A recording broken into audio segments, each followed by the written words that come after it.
여러분 안녕하세요. 미래정원의 일상입니다. 제가 영상을 찍을 때마다 방해를 하는 아이 여러분들에게 보여드려야 되겠네요. 이리 와. 구독자님들에게 너 신고할 거야. 이리 와. 바로 이 아이예요. 이 아이.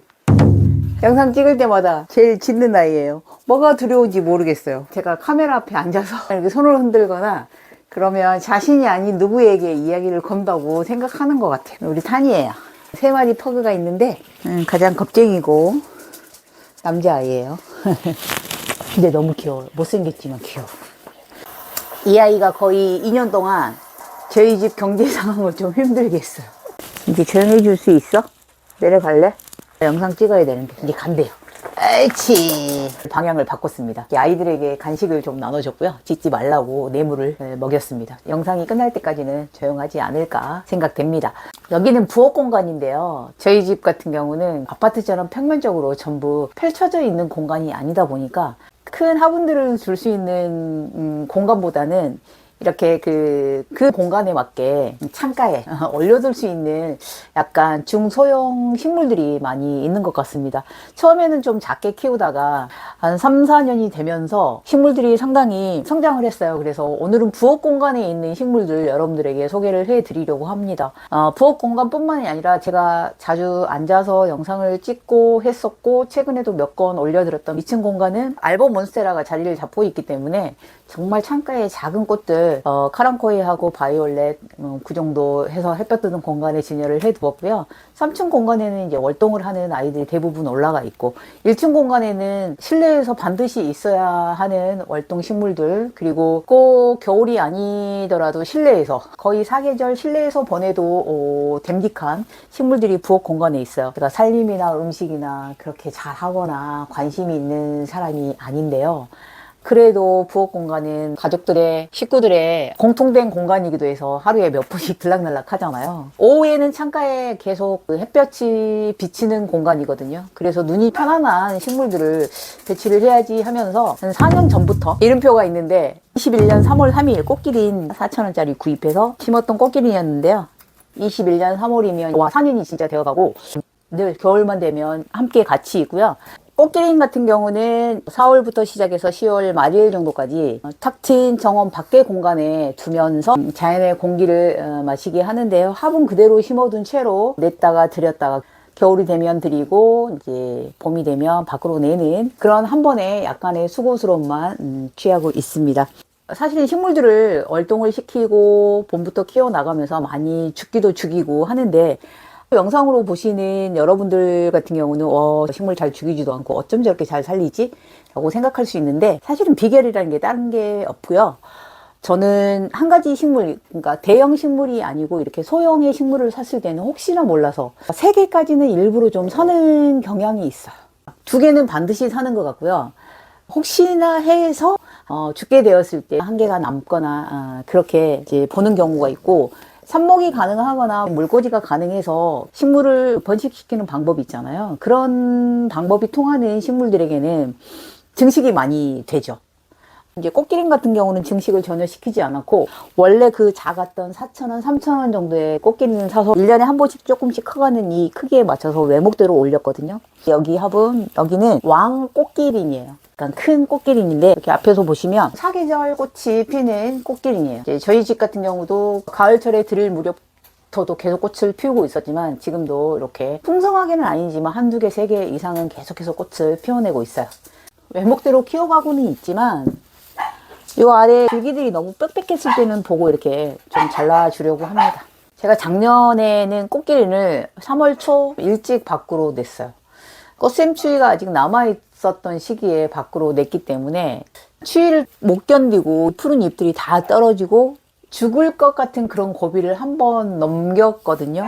그리고 나서 이제 4월이 되고 하면서 푸른 잎을 보여주면서 새로 살아났습니다.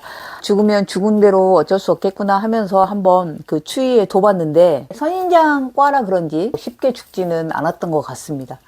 4월부터 조금씩 또 나기 시작해서 여름 동안 풍성하게 갖고 있다가 겨울로 들어오면서 이제 한 20도가 되는 실내로 오니까 잎이 한번 말라서 떨어지고 대부분 떨어지고 이제 또 다시 새 눈들이 나는 그런 수순을 밟고 있습니다. 이번에는 필리아 페페를 보여드릴게요.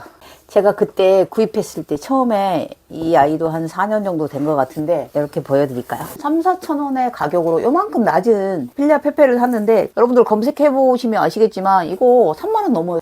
이 정도 크기면 3만원이 훌쩍 넘는 가격대의 필리아 페페로 변했습니다.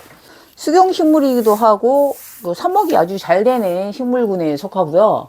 그리고 햇볕이 많이 없어도, 그러니까 방 그늘, 간접광이 있어도 좋고, 직사광선은 피하시는 게 좋아요. 필리아 페페 같은 경우는 봄이나 여름에 밖에서도 키워보고 싶다 그러면서 밖으로 내잖아요. 그러면 이 잎들이 거의 타요, 타. 예목대로 키우고 싶다 그러면 요 아래 잎들을 하나하나 떼가면서 올리시면 되고, 키를 좀 많이 키워보고 싶다 그러면 한참 키우신 다음에 순집기를 이렇게 해주시면 돼요. 끝에 순이 자라는 곳을 똥강 잘라주면 이렇게 옆으로 또 풍성하게 퍼져나가죠. 이 필리아 페페 같은 경우는 두 군데서 순짓기를 해서 두 군데로 이렇게 성장을 하고 있고요. 여기 같은 경우는 아직도 위에는 순짓기를 하지 않았어요. 그래서 요 밑에서 잎이 죽어간다, 하나씩 죽어간다 그러면 그때만 하나씩 떼고 계속 이렇게 위로 올리고 있는 중입니다. 필리아 페페 같은 경우는 공기 정화 식물로 인기가 많습니다. 지금 검색해봐도 상당히 높은 가격으로 판매가 되고 있고요. 그래서 이 필리아 페페 같은 경우가 물을 워낙 좋아하기 때문에 귀찮을 때는 이렇게 자구들 떼서 물속에 그냥 꽂아놓고 계속 성장을 지켜보는 재미도 있고, 워낙 물을 좋아하는 식물이기도 하기 때문에 원래 물 자체에서 잘 살고 있는 수경 식물과다 보니까 오히려 마르면 거의 물을 안 주고 있으면 성장이 정체된 듯한 느낌으로 가만히 있는 것 같아요. 죽지는 않는 것 같습니다. 죽지는 않았던 것 같아요.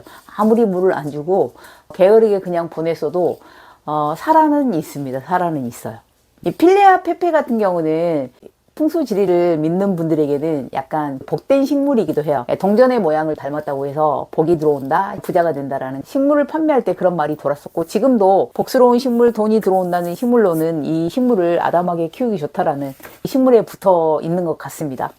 여기 자구들이 많이 있기 때문에 또 자구들을 떼서 이렇게 이제 물삽목을 해서 뿌리를 한번 내리고, 그리고 나서 이제 올려서 계속해서 외목대를 만들어도 되고, 옆으로 이렇게 풍성하게 번식시켜가면서 키워도 되겠죠. 겨울에 물꽂이를 했다가 하나는 흙으로 옮겨봤었는데요. 흙으로 옮기고 나니까 그렇게 좀 건강하지 못했던 것 같아요. 하나는 약간 죽은 것 같아서 뽑아냈는데, 차라리 겨울에 이렇게 화분 작업이나 그 흙으로 옮기는 작업은 실내든 어디든 안 하시는 게 좋을 것 같아요. 역시 봄이나 가을쯤이 최적이 아닌가 싶습니다. 오늘은 부엌 공간에서 변함없이 꾸준히 눈앞에서, 제 눈앞에서 시원함을 전해주는, 눈의 건강함을 느끼게 해주는 필리아 페페랑 꽃기린 식물 보여드렸습니다. 처음 살 때 2개 이상을 항상 사기 때문에 제가 죽이지 않고 잘 키우고 있는 줄 알지만 우여곡절이 많이 있습니다. 여러분들도 겨울에 화분 많이 죽이시고 넘기지 못하는데요. 약간 그렇게 보낸 화분들 같은 경우는 봄에 또 예쁜 꽃들 많이 있으니까 다시 심어내서 짧게나마 다른 꽃들 보는 것도 한 방법이겠죠. 이제 저는 못된 마음이긴 하지만 보내려고 한번 해봤다가 보내지지 않고 너무 잘 살아나서 또 이렇게 겨울을 맞이하면서 꽃을 보게 된 이렇게 식물들도 있습니다. 늘 그 자리를 많이 하는 부엌 공간이다 보니까 저도 이 식물들 덕분에 요즘에 부엌에 좀 붙어있는 시간이 많이 는 것 같기도 하고 그렇습니다. 그리고 이렇게 부엌에 우리 식물들을 꾸준히 봐오고도 있지만 날마다 들어와서 보는 공간이다 보니까 이 아이들에게도, 특히 한쪽 라인은 물을 전혀 좋아하지 않는 공간, 꽃길에는요. 그리고 한쪽 라인은 물을 참 좋아하는 공간. 그러다 보니까 물을 좋아하는 데는 날마다 거의 물을 주다시피 하고 있고, 한쪽에는 거의 물을 주지 않아도 되는, 그렇게 구분을 해서 배치를 해놓고 있습니다. 어쨌거나 2월도 한파가 또 한 번 찾아온다고 하죠. 몇 번의 한파가 남아 있을진 모르겠지만 이제 내일은 입춘으로 다가왔고요. 곧 또 3월 되면 좋은 봄 기운이 살랑살랑 이렇게 몸을 깨우고 정신을 맑게 하지 않을까 싶습니다. 자, 오늘은 부엌에 있는 공간들, 식물들 함께 여러분들에게 소개 좀 시켜드렸고요.